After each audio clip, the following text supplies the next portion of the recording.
Mä en tiedä, mitä mieltä sä oot. Musta tää kyllä ei ole mitään urheilua. Älä nyt pilaa tätä. No enhän mä mitään pilaa, kun mä otin vaan kantaa. Ja kun sä pilaat heti, kun sä avaat sen suus.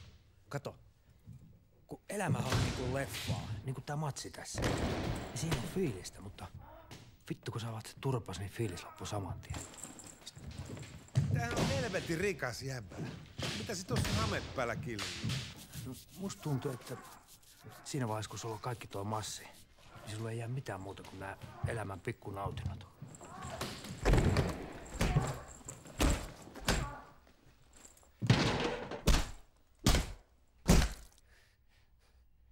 Hei, mitä jätkät?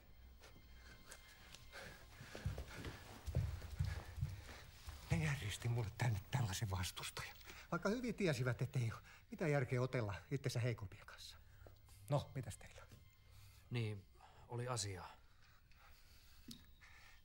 Hämeestä on tullut nyt hyviä uutisia. Se häämatka on nyt alkanut. Aha. Kuule Tetsua, mitäs jos sä alkaisit harrastaa mun kanssa tätä keppiurheilua? Mulla ei jää enää adrenaliin niin pahasti päälle. Oi saatana, kun mä vetäisin sua. Hei, rauhallisesti. Istukaa. Pojat. Kun te ootte mun ystäviä. Nyt haette sen sulhasen sieltä kotiin. Ja viette samalla tuon taistelijan täältä jonnekin. Ja painutte itsekin vittuun tästä.